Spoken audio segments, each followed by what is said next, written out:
Welcome to the podcast of MotorWeek, television's original automotive magazine. MotorWeek is made possible by Auto Value and Bumper to Bumper and TireRack.com. Here's your MotorWeek podcast host, John Davis. Thank you, Alec Webb. Welcome, everyone, to MotorWeek podcast number 327. I am indeed your host, John Davis. Hey, on this podcast, we've got three of the newest models to come in front of our MotorWeek cameras: the hybrid version of the always entertaining Honda Civic, the all-new and very fresh Mazda CX-70 crossover utility vehicle, now with a plug-in hybrid option, and later in the show, the long-awaited all-electric version of Chevrolet's popular Equinox SUV. Speaking of EVs, our lightning round will zero in on the new government tariffs on electric vehicles made in China and what it means for both U.S. consumers and the global car companies that already build or import EVs to the U.S. And we'll survey our group here for any rants and raves they might have. And speaking of that group, it's made up of myself and our digital producer, and that includes our podcast, Jessica Ray. Hello. Along with car rider extraordinaire Alex Kellum. Howdy. And high praise. Off we go. What'd you say? High praise. I thought you said you wanted to raise. Well, I mean, if it's on the table. Are you giving them out, John? Moving right along. All right, Honda Civic at the top of most everyone's list as a no-brainer in family transportation and a fun-to-drive commuter car. Going hybrid for the Civic is nothing new. Their first one was over 20 years ago in 2003, but now for this 2025 model year, the hybrid culture includes their latest 11th generation Civic. Jessica, the latest Civic Hybrid, more than just frugal, isn't it? Tell us about it.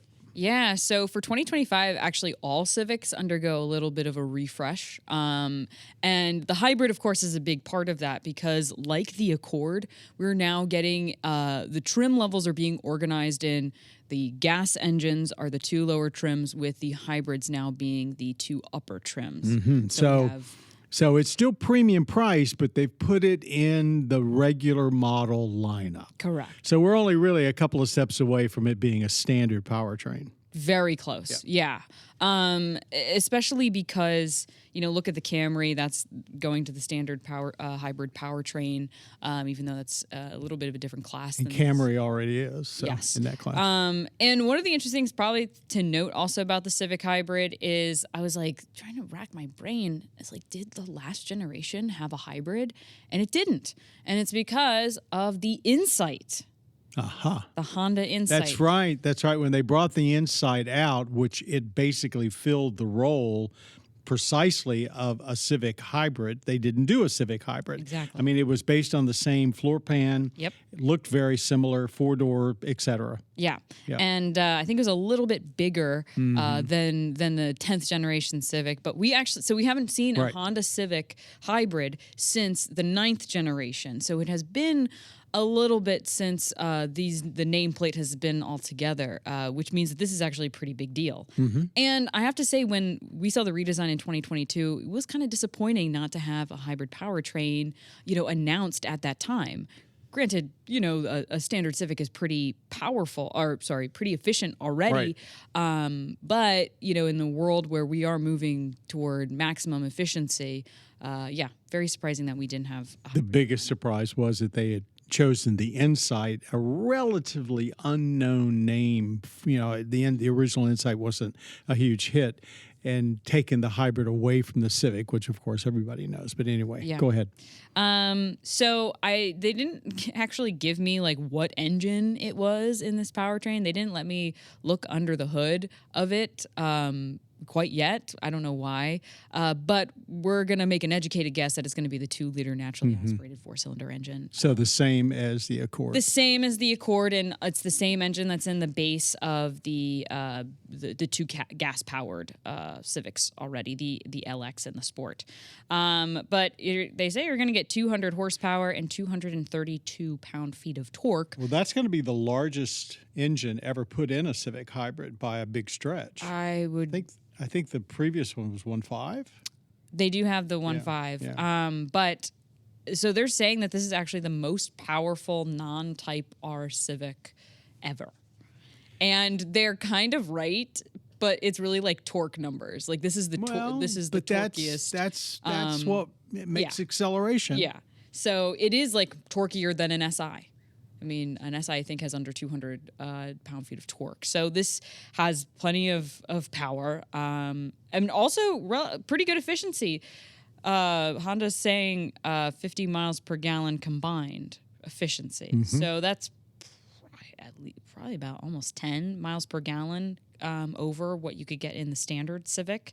So, I mean, that's a pretty decent bump up in fuel economy. For a car that basically is as roomy inside as what we used to call a mid-size car. Yeah. I mean, you have to put this in context. We still call these Civics and so forth compacts, but there's really nothing compact about them anymore. It's true, yeah. There's definitely a fair amount of leg room and storage space. But I understand it looks sporty. I mean, everything you've been saying so far says it's going to be a sporty drive, and it looks the part, right? For sure, yeah. They've done just some slight updates. I feel like if you aren't one to pay too much attention to these things, you probably won't notice all that much. Gets a little bit new front fascia.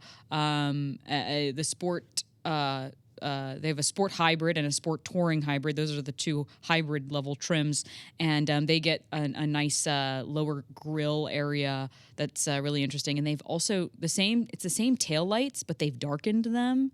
So just like overall, it's just has a little bit more of an aggressive stance. A little edgier. I think my brain is saying that it's a little bit more cohesive than the non-refreshed models. I really like the redesign, or sorry, not redesign, the refresh a lot.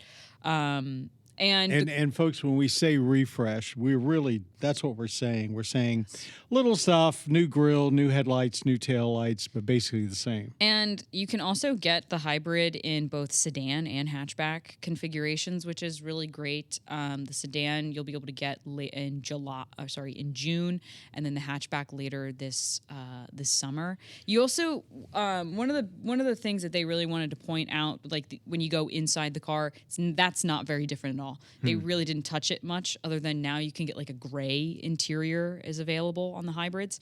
But what they did say specific to the hybrid is that they have improved the NVH. Mm-hmm. So they've made a concerted effort to make it quieter and more comfortable in the cabin because of obviously less engine noise. And, so I'll be able to drive it in a couple weeks to actually see how much that impacts. But that's a pretty big deal for an entry-level vehicle. Let me test your knowledge because I don't remember. Is this the first time they've put a Civic Hybrid hatchback? That's a good question. Yeah. I think that speaks towards sure. the sportier nature of it. Yeah. The sportier nature and also the utility aspect of it. I think, yes, a sedan is great, and I think can still be most people could probably use the storage space in a sedan, but I do think young people like the idea of a hatchback. Yep. Just for the space aspect. It's only taken 40 years for the American consumer to kind of wake up to hatchbacks. Yeah. So, yeah. I mean, I think it looks good. Yep. I'm really excited to drive it, and yeah. So, Alex. Oh, no. No, seriously. Yeah. You haven't said a word.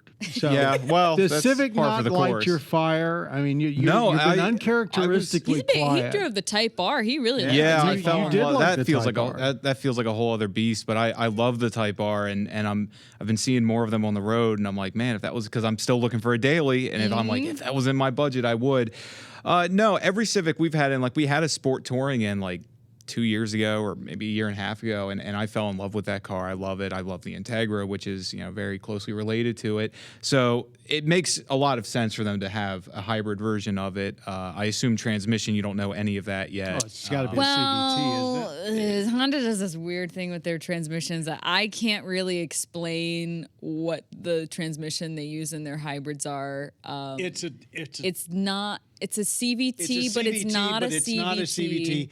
And it's not an eCVT. Yeah, Oh man, different. We're revisiting It's a that. very different kind of transmission. So much so that they actually, usually when they put out a press release for their hybrids, they actually don't even mention the transmission at all. So I don't want to speak necessarily on it. As I recall, and I could be wrong here, but it basically doesn't use a cones of a traditional CVT. It actually has gears.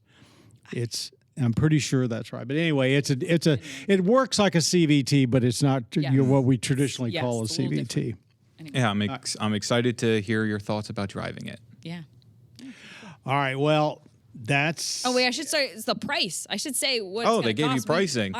So they didn't give us exact pricing, but I have some estimates. Ooh. And they said that the sport hybrid, so the base hybrid, should start just under $30,000. In this day and age, that's quite a bargain.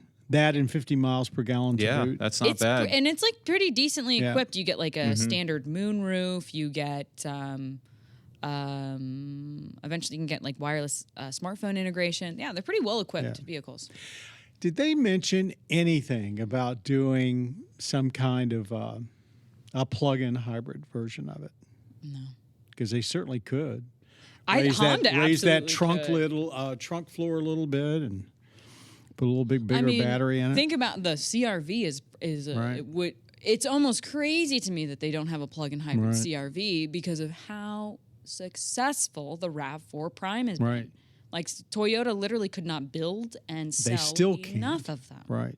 So it would. And I think in a perfect world, John.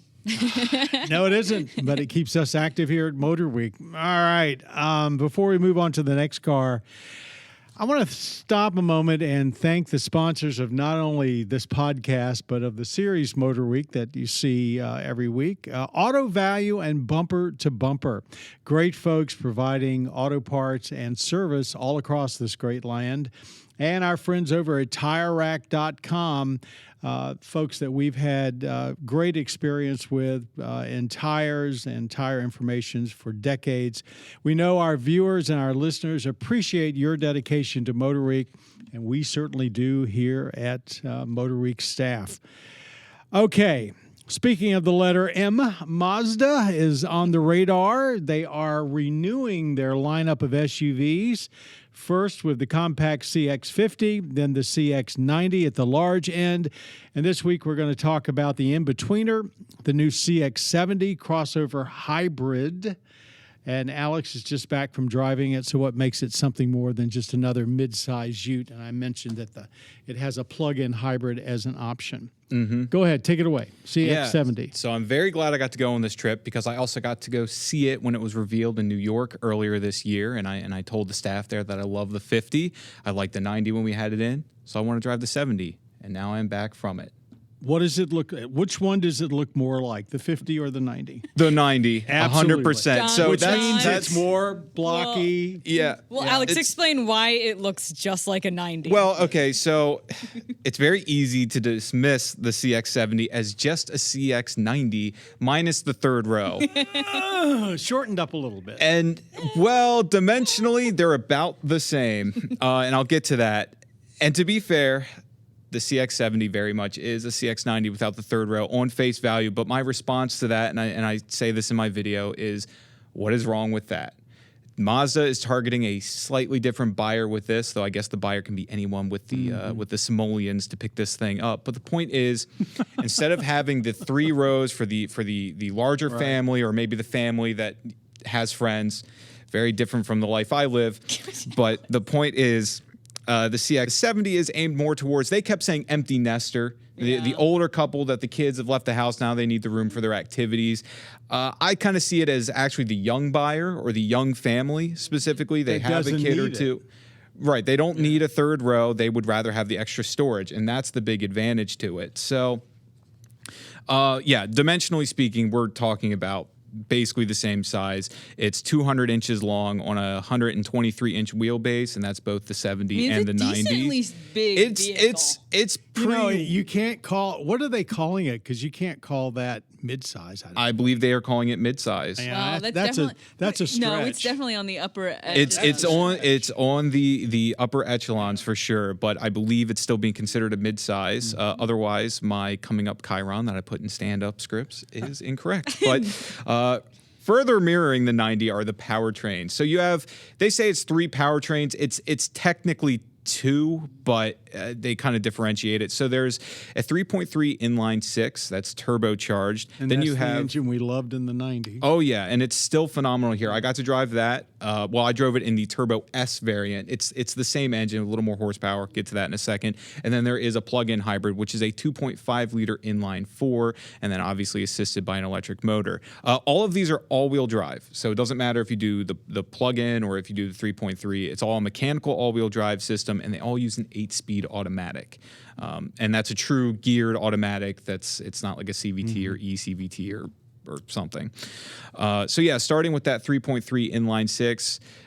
So Mazda likes to put out numbers whether you run on 87 or 93 premium fuel. Zoom. I'm going off of the 93, going to give them the best chances here, but it is healthy regardless. It's 280 horsepower at 332 pound-feet of torque, which is not bad. If you do kick it up to the S, and there's a bunch of different trims, but they all have Turbo S in the name, you're talking 340 horsepower and 369 pound-feet of torque, which is not bad.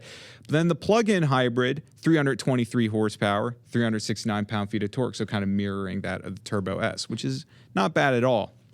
The plug-in hybrid gets, I think this is the total kilowatt hours, not the usable. It's 17.8 kilowatt hours for the battery. And so your total range is about 25 miles on EV only, which I think could be a little bit better, but also could be a little bit worse. I think It's a pretty big vehicle. It is a large vehicle, for sure. Dimensionally and everything else, it's basically the 90, which when we tested the 90, we remarked that even it was getting to be large, when you compared it against the Highlander and the Palisade and everything else that's in that class. So now you've really got something that sort of muddies the water. I mean, if people walk in and see them side by side, is there any other big differentiator? Well, I mean, really on the inside for sure. And I'm not just saying that because it loses the third row. What the 70 gains in lacking that third row is not just more cargo space in the back, but they've also added a sub trunk. And if you get the plug-in hybrid, this is of note, you don't lose that sub trunk. So it's not like you're losing that by stowing the battery. That's very nice. So they all get it, which is a really nice feature. To describe the sub trunk, I've mentioned it before on the podcast, but it's exactly what it sounds like. You lift up that load flat floor in the back, and then there's all these cubby spaces that you can fit various things. I kept saying pickleball equipment last time. I'm going to stick with that if you're into pickleball, but you can fit other things in there, I promise you. It's a really neat way to use the space, but then when you fold it flat, behind the second row, it's about 40 cubic feet. And then with those second row folded, that's 75-ish cubic feet, which I think that's relatively close to the 90 as well. But the whole advantage to the 70 is you don't have that third row. Outside of that, these things are going to look very similar. Styling-wise, I mean, the 70 is kind of like a preteen version of the 90 in the sense that it's going through like a goth phase. Like all the accents are blacked out. So there's that. Yeah, but... Oh, and it's got red Napa leather seats. You can get that as an option. It is very, very pretty. I drove one with that option. And I guess I should talk about the driving experience very briefly. Yeah, what was it like? We always talk about how Mazda SUVs, there's this trickling down of their sports car grades, be it rotary or not. I'm gonna sound like I'm beating a dead horse, I guess, but that's very much the case here. The 70 feels very, very, very taut with the steering. I love the way it handles. I'll say the plug-in hybrid experience, it's not one of these like knock your socks off, you slam the pedal and you just go. It's not that kind of plug-in. Rather, I think they wanted to focus on it being very smooth, very quiet, and very efficient. Because they've marketed the 90 as almost a luxury vehicle, actually, a luxury vehicle. And that, I mean, their whole lineup is moving up market. Across the board, Mazda is really positioning themselves to be more of a premium. What we used to call premium brand. Yeah, exactly. Yeah. And to fit into that bracket, I think the 90 did a great job of that. The 70 has. The 50, I think the 50 is still targeted more towards that young and adventurous buyer, which who has limits on their wallet. Right. And I mean, it's story of my life. I'm adventurous, believe it or not. I like to leave my house, and that's why I've looked at the 50 as a new daily. They're looking at you. They shouldn't, but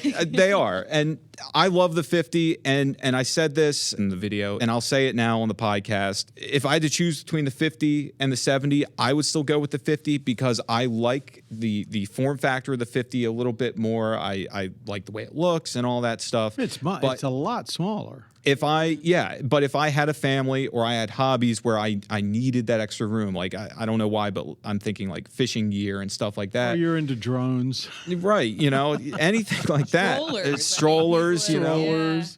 I mean, the 70 I think would be an excellent venture. Right. You're there with other members of the press corps. Yeah. Did they really let Mazda off easy by basically taking a 90, pulling the seats out and rebadging it? I have to say we've seen other people do it, but like even over at Volkswagen when they did the Atlas and the Atlas Sport, great example.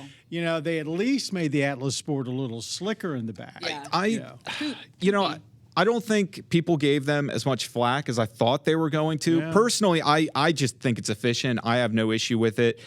When I went to the CX-50 event 2 years ago, I felt like they caught more flack from people saying, well, wait, what's happening to the CX-5? Why are you having the Where's CX-5 the CX? and And they made it very distinct. Look, the CX-5 is one buyer, the CX-50 is another. They've kind of done that a little bit with the CX-70. They see the 70 buyer as one. They've made it very clear that to them there is room for mid-size SUVs, one a 2-row, one a 3-row. We don't want to make it an option. We're going to make them two different models. So that's I get it. I like the vehicle, but that's it must be lighter. No, I think it weighs about the same. I checked. I checked the curb weights. They're all about up or down. I thought so too. I thought, the 70 is going to be lighter. 100 pounds, 200 pounds. I think it depends on the trim and the equipment you get, but they're all roughly curb weight like 5,000 pounds. Well, I think. At least it drives like a Mazda, so that's it does. It's a very healthy powertrain, no matter which you get. It's a good vehicle. We've got a third vehicle that's coming up a little bit later in our podcast, but I want to pause and just remind folks that, I understand a lot of folks have cut the cable, basically are not watching over-the-air broadcast anymore. And sometimes that results in them writing us and saying, where can I see you? Well, you know what? You can watch MotorWeek and all the other great PBS programming anytime, anywhere, on virtually any screen by downloading the free, and I want to punch that, Free, the free PBS app. Download the PBS app now on your smart TV or your device, and you will never, ever miss another mile of MotorWeek. It's good advice for everybody in this streaming age. All right, we're going to pause in our car reviews to do our lightning round, and this is a right up with the news, and it's a very interesting one. We give us each about 30 seconds to talk about this, but nobody's really timing anymore.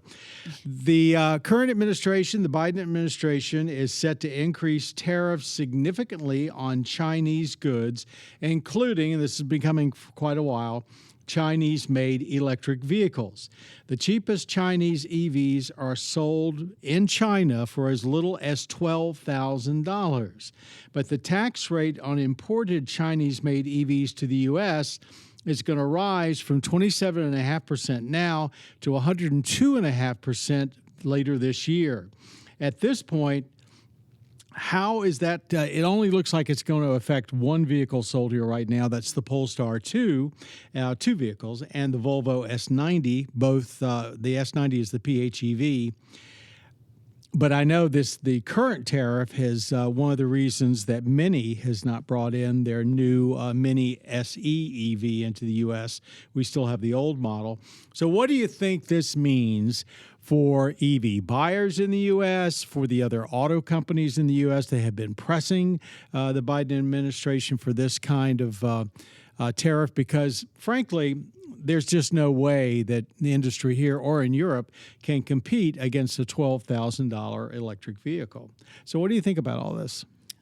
I mean, it's a tough thing because on one hand you're like, man, these electric vehicles are really expensive, and I will be talking toward the end of the show about a new EV that's coming that is definitely way more budget friendly. But we're testing more EVs that are closer to six figures than not.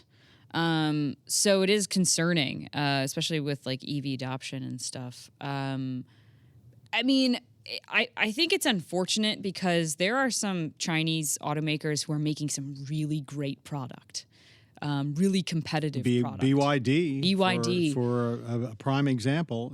They're a great example too because they really want to break into our market so badly, so much so that they're looking into building in Mexico. Build a plant in Mexico if they can't come in. And there's a lot of pressure on the Biden administration to somehow raise a tariff even on them. So I'm not sure how they'll do it. You know, the free market's the free market. You know. I think we can't keep them out forever, and so I think it's a little bit unfortunate that. But we don't want to see. I mean, the auto industry is one of the 2 or 3 key manufacturing industries we have left, not only here but the Europeans as well. Europeans are grappling with the same situation where Chinese EVs are already on sale. Because of whether you believe it or not, there are all sorts of charges about how the Chinese auto companies are subsidized to keep their prices down. There's all sorts of rumors about the labor force maybe not being treated properly, all that sort of stuff. There are reasons why they're able to sell vehicles at this low rate. And of course, if you go into any Walmart or Home Depot or anything else, what do you see? You see inexpensive Chinese goods in all sorts of categories. But I think this is a protectionist issue. The Chinese are going to retaliate against us, probably against the agricultural people.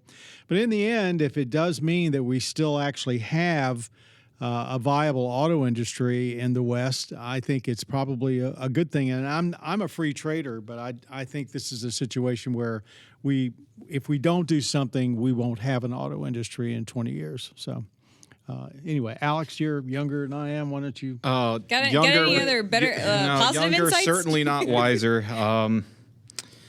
No, I don't know if I have. Certainly not wiser. Thanks very much. Well, no. I don't think I have the qualification. It was taxing enough just reading this question. I was like, how do I answer this? Yeah, my first takeaway was I want to know what the quality is of a $12,000 car. I can tell you, recently there was an auto writer. I read the article. There was a demonstration of one of their $12,000 cars in Detroit. And granted, it probably didn't meet all of our safety standards, but it was pretty impressive, apparently. So they know what they're doing. And I can tell you, 20 years ago, if you saw a Chinese product like I did at the Shanghai Auto Show, they were pretty shoddy. So in less than 20 years, they've come up to amazing standards. And we've seen that repeat over and over again. But anyway. Yeah, I mean, I'm really torn on this, and maybe I'm just looking at it from a very simplistic point of view.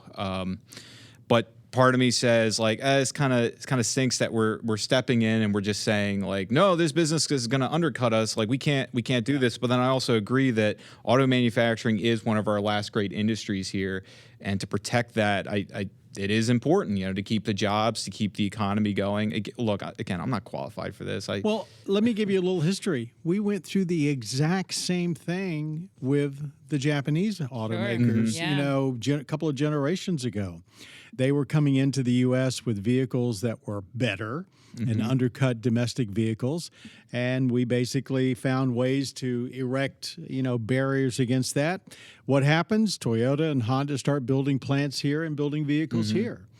And maybe that's the end result here is the Chinese will have to decide that they want to build them here, even though they'll probably bring a lot of parts in, but start employing Americans to put them together. And frankly, I think then all this criticism will go away. I like that idea because I think that for right now, EVs are booming in China. They really are, more than anywhere else in the entire world. And so all their automakers have a laser focus on it, whereas it's kind of we're getting there. They have a totalitarian government. They've pretty much been told you will build EVs, and people have been told you will buy EVs. It is a lot different. But I think when I've been able to at least see a lot from I think they had a big auto show very recently, the Shanghai Auto Show. What they have is really impressive. I mean, and I think if they could build them here and we see some of that technology, I also like the idea of, it creating a little bit of competition to make our, our electric vehicles better, the domestics better, because I think that's what the Japanese did. I mean, look at Tesla. Tesla created this baseline, and granted, they are a U.S. company, but they've created they're the benchmark. That's what you have to meet. And so I think in order for us to really hone in on making EVs as good for the consumer and for the environment as they can be, we need a little bit of pressure. And Tesla basically has a huge plant in China that churns out a lot of EVs. I mean, it's a constant battle between them and BYD as to who's number one every month. And they say that the quality of the Chinese-built Teslas are very good. Very well, good. We've already seen Buicks and Volvos and all sorts of vehicles that people don't even realize are built in China, and we've never. And of the last 3 or 4 years, I can easily say you'd be hard pressed to see any quality differential in them. Yeah. Volvo has got their small EV coming, and I wonder how that's going to affect that. I do, because they said before that they would be able to handle the initial tariff. Well, yes, they did say that initially, but I remember on the press launch I went on, they were really trying to expedite getting production in Belgium. Yes. I'm pretty sure. Just like Mini wants to do their new electric probably in the UK. So, I'm sure they had an inkling that this was going to happen, so they are really trying to shift gears. And I wonder if the delay of the EX30 had something to do with this, because they could never, at this point, the EX30 cannot come to the U.S. with a tariff that up 100%. No, it was supposed to be here in December, and then they said we're going to kick it down the road 6 months, and here we are. Yeah. So. Yeah. Yep. Anyway, it'll be interesting to see how this plays out, but really, when you start thinking about it, with EVs using so many fewer parts and less labor to build than an internal combustion engine vehicle, it really does come down to the battery. And it's going to put pressure on everybody to make the batteries less expensive, because that's the core thing. If you can get the battery prices down, you can get the car price down. For sure. Yeah. Okay, rant and rave time. Anyone have a rant and rave? I got a personal rave. Oh, go ahead. Today, the day of recording this, when I leave and I drive my car home, I will hit 100,000 miles in my Mustang. On your Mustang. Yeah, the 5.0. It's getting to the six figures, if you don't count the decimal. Which makes me even more impressed that you actually have embraced the Honda Civic, because you're a good old 8-cylinder guy. Yeah, no replacement for displacement. He's a rational person. You're logical. No, I do. I love the Civic. I mean, for my next, whatever the next venture is for me, I do want something maybe a bit more friendly on the wallet and on the fuel savings and whatnot, and space and maybe volume. My neighbors aren't exactly keen about me, but that's okay. I have a garage. Well, my parents have a garage. I'll leave it there. I think that's a great rave. I have a rave too. Please. We have to rave John, because just a week and a half ago, we celebrated your 50 years in.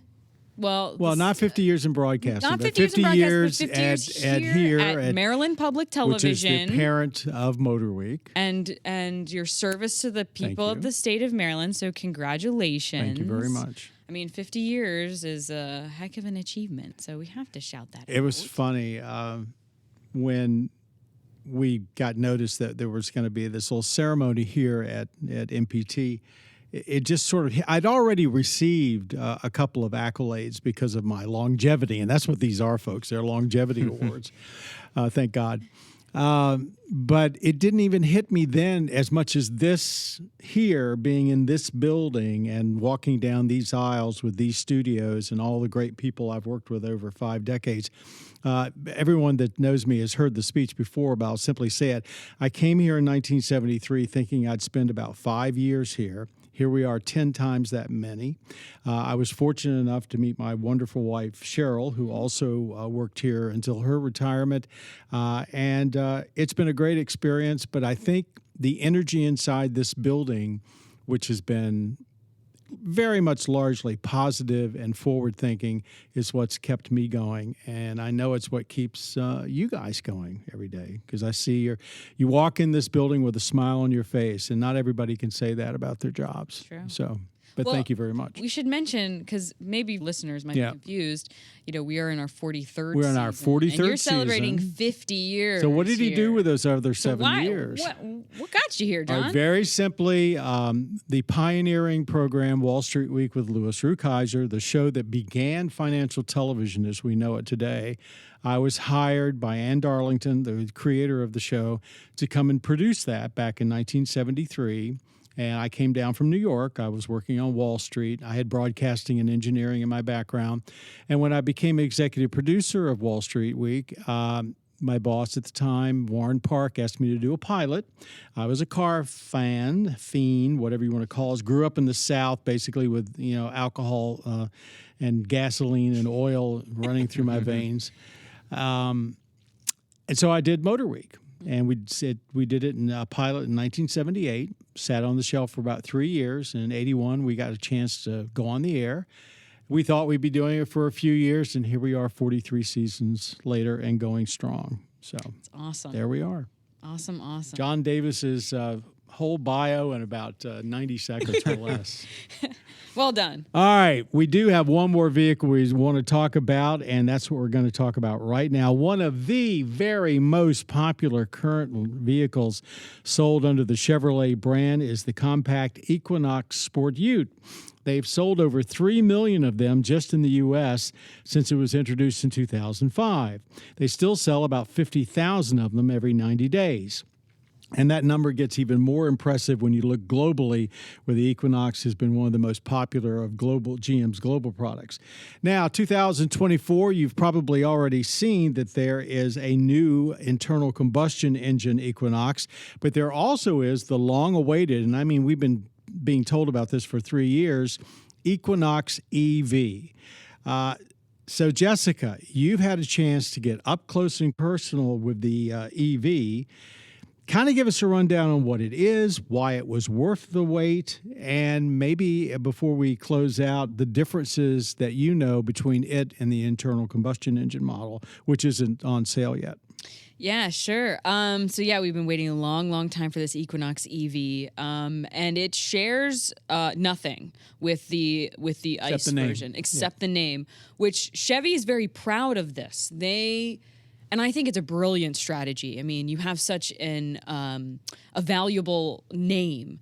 Why would you not use it to help you sell more things? People know the Equinox name. I mean, while it's probably not the most popular, it's not the first thing you think of when you're thinking of a vehicle in this class, But it's the yeoman. Yes. It's the one people buy. It has a reputation that is comparable to the best in its class as far as reliability and low cost of ownership, entry and operating cost. And truly, the fact that Chevrolet has such a huge presence in this country, their dealership network just alone, the fact that you could pretty much buy this vehicle and have it serviced anywhere in the country without having to drive very far. Right. So that's a huge part of it. But on the EV side, looks-wise, does it look much different? Yeah, it's a little sleeker. It is sleeker. Especially the new Equinox got more of the ICE version got like a rugged redesign very recently that'll launch later this year.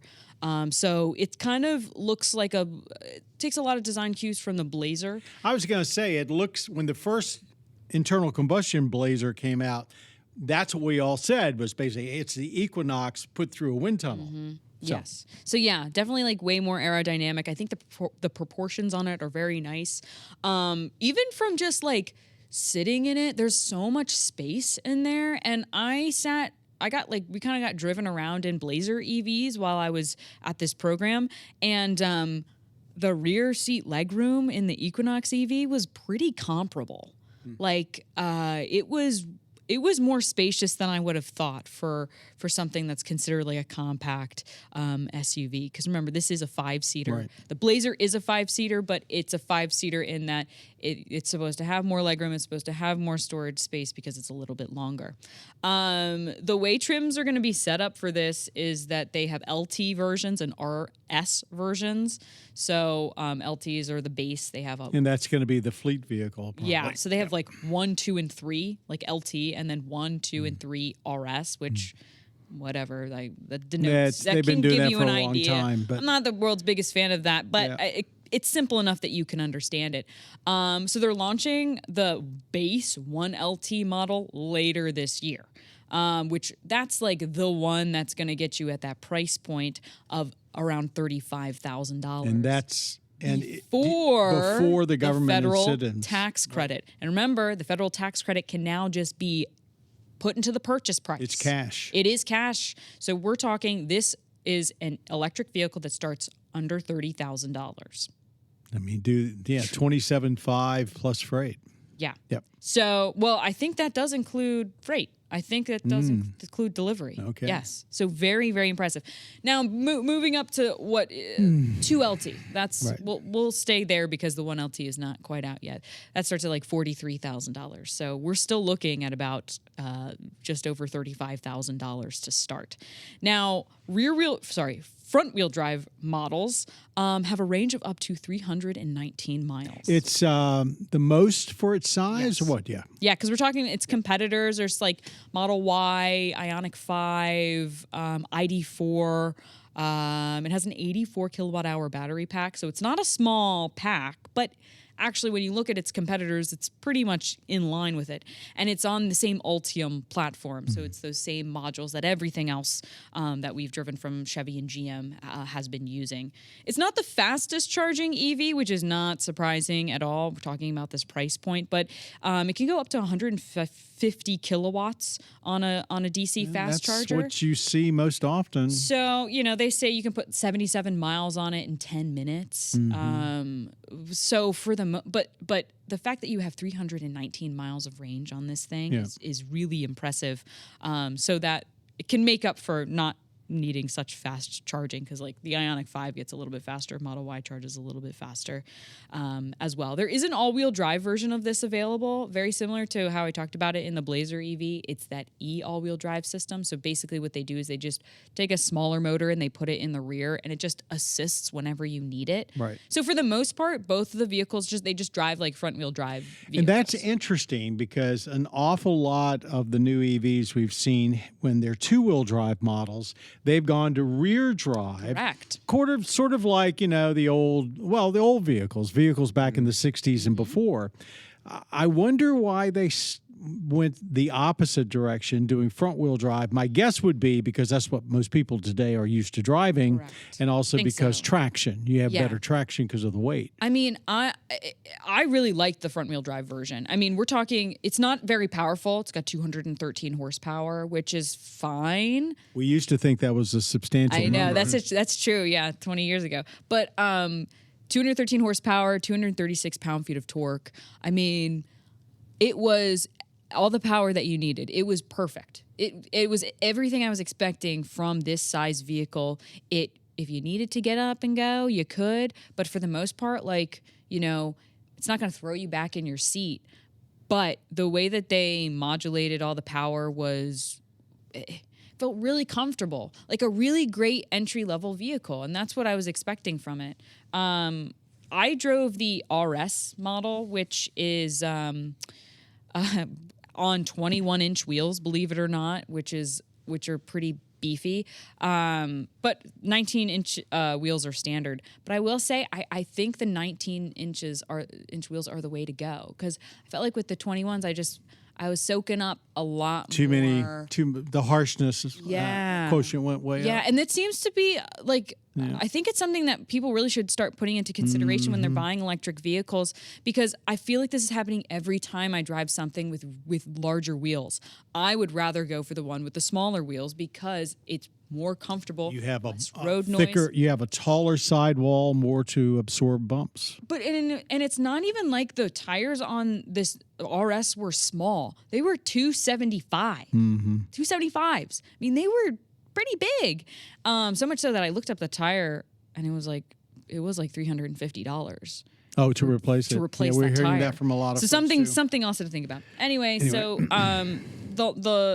some other important things to note is just that I felt like it handled itself really well at high speeds. You know, we did a lot on the highway because it has Super Cruise available, believe it or not, at this price point, which is a $2,700 option. It has the latest version of Super Cruise.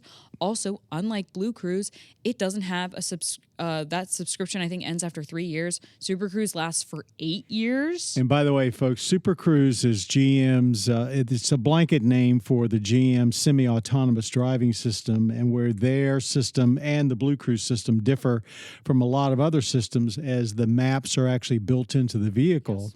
And the newest versions now cover a lot of secondary roads. They do, and it also has automatic lane changing. Yep, so which is also the new. lane itself. And you never could do that before on the initial system. And you still cannot do that on Blue Cruise. Right. You have to initiate the lane change.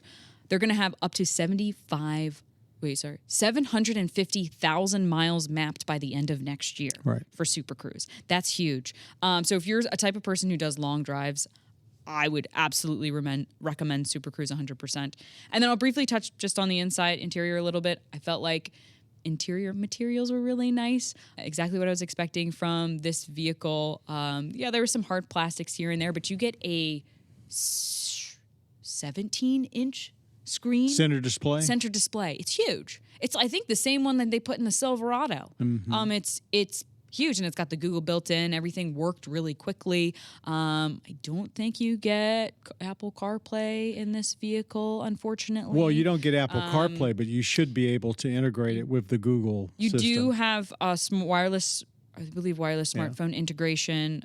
They said a wireless phone charger is coming later, but I will say, I mean, all the Google built-in stuff is excellent. It's really good. It's familiar to pretty much everyone who's ever used a smartphone, and their route planning is really excellent in this.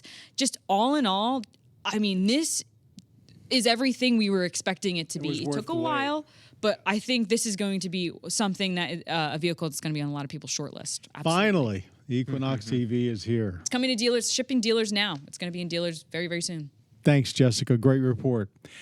And I guess everybody out there, thank you very much for tuning into our podcast today. If you're wondering what time MotorWeek, the television series, can be seen in your area on your local PBS station, go to our website, motorweek.org/watch, and then enter your zip code for the days and times that you can see us in your area. Or hop over to our cable partner, mavtv.com, for their schedule. And don't forget, download that free PBS app. All of our individual road test and feature segments are also available at youtube.com/MotorWeek. As we always say, if you've got a screen, you can watch MotorWeek. Thanks to Alex Kellum, our podcast producer, Jessica Ray, audio engineer, Jillian Cookman, podcast creator, Bob Mixter. And until next time, folks, thank you for being a part of MotorWeek. You have been listening to the podcast of MotorWeek, television's original automotive magazine. MotorWeek is made possible by Auto Value and Bumper to Bumper and TireRack.com. For additional information on podcasts, videos, and showtimes, visit our website at motorweek.org. And watch MotorWeek, television's longest-running automotive magazine series, each week on your local PBS station.